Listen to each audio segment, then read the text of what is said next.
Dari pedalaman Borneo, saya Pater Domi Kevi SVD kembali menyapa Anda dalam Sampan, Santapan Pembangkit Harapan.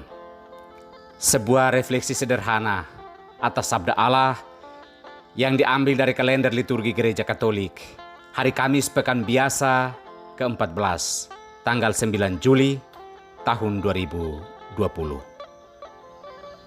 Insaflah, aku peduli padamu. Bapak, Ibu, saudara-saudari yang terkasih dalam Kristus, Tuhan Allah sangat peduli dengan kehidupan manusia. Barangkali kita akan merasa janggal dengan pernyataan ini ketika virus corona saat ini bukannya mengerucut tetapi malah makin melebar. Prosentasenya makin meningkat. Pikiran dan daya refleksi kita janganlah segmental, tetapi mestinya utuh dan menyeluruh. Sepanjang sejarah hidup kita masing-masing, insafilah bahwa Tuhan sangat peduli terhadap keadaan dan situasi kita, baik lahir maupun batin. Jika kita hanya merujuk pada satu keadaan, yakni keadaan saat ini, maka kita melupakan tali kasih setia Allah di masa lampau dan kehilangan harapan akan kasih setianya di hari esok. Saudara-saudari, Bapak Ibu yang terkasih, sabda Tuhan hari ini menegaskan bahwa Tuhan sangat peduli dengan keadaan kita. Dalam nubuat Hosea, Allah mengingat kembali kesetiaannya terhadap Israel dan bagaimana ia dalam tali kesetiaannya tetap memelihara bangsa itu. Ia terus menyembuhkan mereka. Hanya saja bangsa ini tidak menginsafinya. Ia berjanji mengakhiri murkanya yang menghanguskan kehidupan bangsa Israel.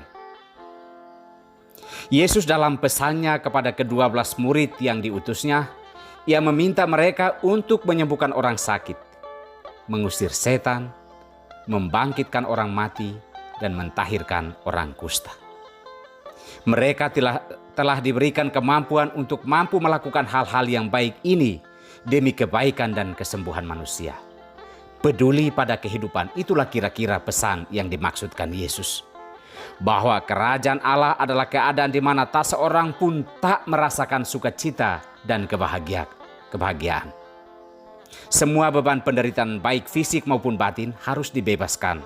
Maka para murid harus menyadari tugas, membawa dan peduli pada kehidupan tersebut. Kepedulian itu jika para murid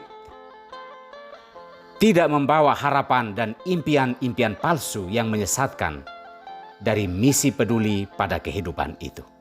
Seorang utusan telah dijamin penuh hidupnya oleh Allah.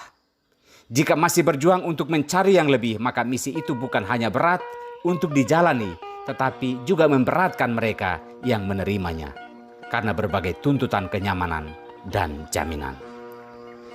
Bapak, Ibu, saudara-saudariku yang terkasih, kita semua akan mengalami kehadiran Allah yang menyembuhkan bila kita insaf bahwa Allah itu peduli dengan hidup kita baik hari kemarin, saat ini maupun hari esok. Tanpa kesadaran ini maka kita akan terus menuntut Tuhan untuk satu keadaan dan satu keinginan, sekalipun berlaksa yang Tuhan sediakan bagi kita semua. Insaflah, Tuhan itu Tuhan yang selalu peduli akan kehidupan kita. Tuhan memberkati kita semua.